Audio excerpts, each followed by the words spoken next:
So Dumb Money was directed by Craig Gillespie and it stars a whole bunch of people, including Paul Dano, Pete Davidson, Vincent D'Onofrio, America Ferrera, Nick Offerman, Anthony Ramos, Sebastian Stan, Shailene Woodley, and Seth Rogen. And in this movie, when a bunch of rich jerks start betting that GameStop is going to go under, they find out that this guy named Keith Gill, he's investing his entire life savings into GameStop stock, and so he is basically getting a lot of followers. Basically, a lot of people start investing in GameStop, and basically it becomes this huge successful thing where all these normal day, everyday people start getting rich, and all these rich people just start losing a whole bunch of money. And now we have this whole story about, GameStop and the fall of all these like hedge funds. So this was a movie that admittedly I was not looking forward to. It didn't look awful by any means, but I was like, why are they turning this into a movie? Like, despite the talented cast that's involved with this movie, I'm like, why are they turning this into a movie? It seems like such a quick turnaround because this event only took place 2 years ago. It seems rather quick, honestly.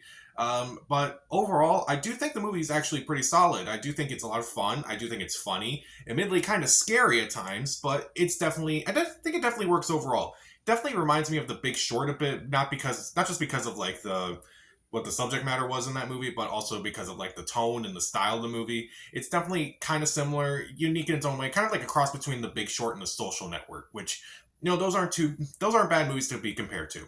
So, what works in the movie? Mainly the acting, particularly Paul Dano. Paul Dano's really good in this movie. He is very underrated, honestly.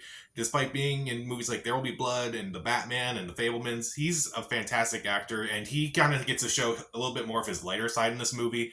I do think it's a lot of fun. I do like his relationship with Pete Davidson in the movie. Their sibling bond is really fun to see. I do think Pete Davidson's also surprisingly good in this movie too. Usually I don't like him that much, but honestly, he didn't get under my skin. He was actually really funny, and I found that realistic. I felt that was really well done. I do like a lot of the emotional moments in this movie too. Who else is really good? Most of the actors do a good job. Sebastian Stan I thought was good. Anthony Ramos was pretty good. America Ferrera is fine. I thought she did an alright job. Nick Offerman was pretty funny, but maybe that's just because I'm a Nick Offerman fan. So, and again, this movie is very funny overall. There were times in this movie where I was laughing surprisingly, and I'm like, why am I laughing so much in this movie? I didn't expect to laugh this much. It's like, okay, so it's being portrayed as a comedy, but I didn't expect to laugh as much as I did. It's definitely funnier than a movie like, say, The Big Short was. Also, despite the fact that it is very funny overall, at times it can actually be very scary because it's like all these people start investing all their money, and then there's a chance that they could lose all their money, and it's definitely very scary. It's like how they can just lose all that money that they just earned and just like kind of have it taken away because these rich jerks are like just they don't like the fact that these normal people are kind of taking all their money. It's scary that like this has happened and this can happen. It's like it can affect everyone. And also, it just kind of shows that how Wall Street kind of just affects everyone. It's like everyone thinks, oh, it's all these rich jerks who are just betting on money and just like betting on things. And it's like, no, everyday people can just do it and they can lose a bunch of money out of it. It's definitely very fascinating to watch. It's definitely very funny to watch, but at the same time, it's definitely very scary to watch at times because of that. So, is there anything in the movie I don't like? Well, even though America Ferrera does give a good performance in the movie, I kind of felt like her character kind of got the short end of the stick a lot of the times. Like, it seemed like everyone was kind of having a good time and everyone was kind of like getting a lot out of like what they were doing.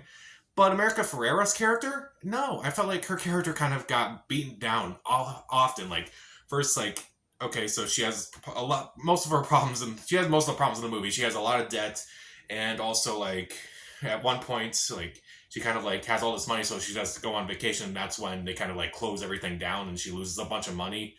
And I was just like, oh, come on.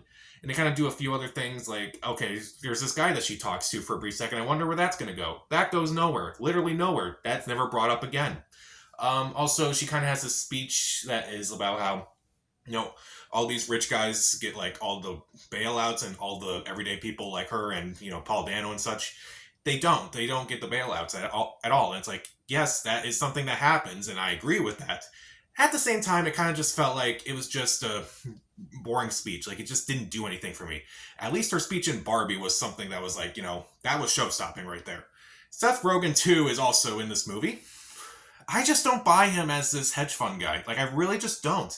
Vincent D'Onofrio, yes. Nick Offerman, yes. Sebastian Stan, even, yes. Seth Rogen, no, I don't buy him as this really rich asshole. Like, And also it doesn't help that like when you kind of see like the real life comparisons of the people in the movie and also the actors who played them and such, like when you see Seth Rogen and his real life counterpart, it's just such a contrast. I'm like, why? Like, why did you cast Seth Rogen in this thing if Seth Rogen didn't even look like this guy? That kind of annoys me. At least I can kind of see some of the other ones, like Vincent D'Onofrio, Nick Offerman, Sebastian Stan, and Paul Dano. I'm like, yes, those all look alike, but Seth Rogen, no. And also, I kind of don't know if this would have been a good idea to put in the movie, but would have been interesting. There's like a little blip of like the fact that AMC also had a short squeeze around the same time because of the same things that they were trying to do, and it's kind of briefly glossed over. And I'm like, I don't know if that would have been in the movie or would have been interesting in the movie. I felt like it might have been too much of a distraction because it's mostly focusing on the GameStop stuff. Maybe because like they kind of wanted to play this in more than just AMC theaters, probably. So the acting's pretty good for the most part. It's definitely very funny, admittedly very scary, and definitely kind of shows like how Wall Street kind of like affects everyone and kind of like all the decisions that people make and such.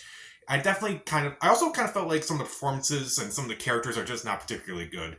America Ferrera's character is kind of beaten down. Seth Rogen is woefully miscast in this movie.